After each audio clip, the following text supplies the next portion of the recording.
కూడా నా హృదయపూర్వక నమస్కారం.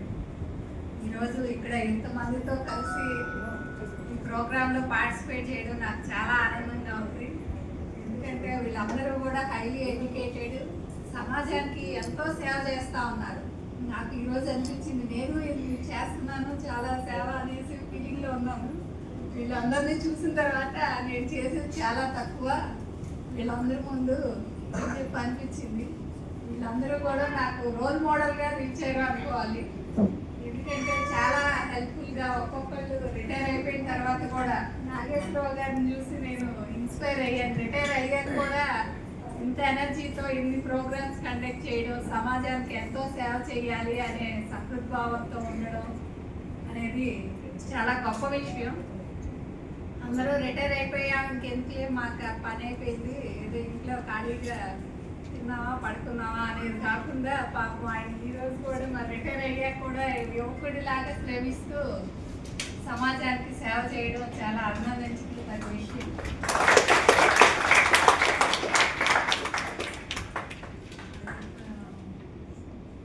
మొన్న హైకోర్టు జడ్జి గారు వచ్చినప్పుడు చెప్పారనమాట, అంతా యుద్ధం అయిపోయి పరిపాలన వచ్చిన తర్వాత ధర్మరాజు గారిని అడిగారంట, నీకేం కావాలి అని అంటే, నాకు ఆపన్నులకి సహాయం చేసే అవకాశం ఇవ్వు అన్నాడు.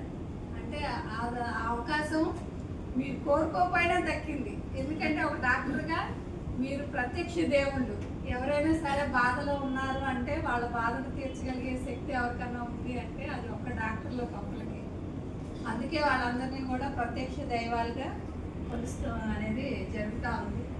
అందరూ కూడా చాలా హైలీ ఎడ్యుకేటెడ్. నేను డిగ్రీ చదివి జాబ్ వచ్చేసింది, ఇంక చాలా ఎక్కువ చదివేశారనే ఫీలింగ్లో ఉన్నాను.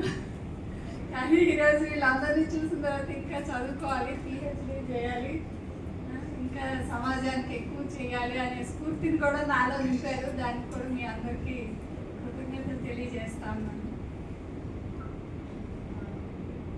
అదే ఈరోజే వాట్సాప్లో ఒకటి చదివాను అనమాట.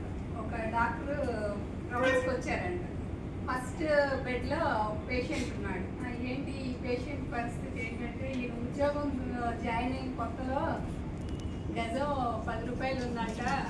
అప్పుడు కొనమని ఆ ఓనర్ ఎవరో వెంటబడి, నీ దగ్గర ఇప్పుడు డబ్బులు లేకపోతే నీకు ఉన్నప్పుడు ఇవ్వు, అప్పుడు చూసుకున్నాలే తర్వాత అంటే, ఉద్యోగ స్థలం నాకెందుకు, నేను ఇప్పుడు మళ్ళీ నీకు పెద్ద కడతా ఉండాలి, తలనొప్పి అంతా నాకు వద్దు అని కొనలేదంటే. ఇప్పుడు అదే ఊరు మధ్యలో అయిపోయింది, గజం 1,00,000 రూపాయలు అయిపోయిందంట. అందుకని ఆయన కడుపు మంట తట్టుకోలేక ఆ దిగులతో పక్క చిక్కుపోయి వచ్చాడండి ఈ బెడ్ మీదకి అన్నాడు. సరే నెక్స్ట్ బెడ్ దగ్గరికి వెళ్ళాడు. నెక్స్ట్ బెడ్ దగ్గరికి వెళ్తే ఈయనదేంటి ప్రాబ్లం, ఈయన పెళ్ళి ఉద్యోగం వచ్చిన కొత్తలో గ్రాము 1000 రూపాయలు ఉందంటండి. అప్పుడు ఒక అరకిలో కొనుక్కుందాం అనుకుని కూడా కొనుక్కోలేదు. ఇప్పుడేమో గ్రాము 10,000 అయిపోయింది. అందుకని చెప్పేసి ఈయన కడుపు మంట తగ్గట్లేదు, ఎన్ని మందులు ఇచ్చినా అన్నాడు. సరే థర్డ్ బెడ్ దగ్గరికి వెళ్ళాడు. ఈయన ప్రాబ్లం ఏంటి అంటే, ఆయన బీఈడీ చేశాడు, టీచర్గా ఉద్యోగం వస్తే టీచర్ ఉద్యోగం వద్దు నాకు, బ్యాంక్ ఉద్యోగం అయితే నాకు బాగుంటుందని వెళ్ళి క్లర్క్గా జాయిన్ అయ్యాడు. వాళ్ళ ఫ్రెండ్ ఏమో టీచర్గా జాయిన్ అయ్యాడు. ఇప్పుడేమో ఇద్దరు రిటైర్ అయిపోయారు. ఈయనకేమో పెన్షన్ తక్కువ వస్తుంది, ఆయనేమో టీచర్ నుంచి లెక్చరర్గా ప్రమోషన్ వచ్చి పెన్షన్ ఎక్కువ వస్తూ ఉంది. ఇప్పుడేమో ఆయన ఆ బాధ తట్టుకోలేకపోతుంది. అంటే డాక్టర్ గారు అన్నట్టు ఈ 4వ బెడ్ ఇంకో 4వ బెడ్ వేయించాను. అదెందుకండి అంటే, నాకే అన్నాడు. మీకెందుకండి అంటే, నేను కూడా డాక్టర్ని, నాకు ఇంకో డాక్టర్ కావాలి అని చెప్పాను. ఇంకొక వేరే ఒక సంబంధం వచ్చింది, నాకు 1000 గజాల స్థలం ఇస్తాను, 1 కిలో బంగారం ఇస్తాను, ఆ అమ్మాయి ఏమో బీఈడీ కూడా చదివింది, చేసుకోయ్యా అంటే నాకు వద్దని చెప్పి పోసుకొట్టాను.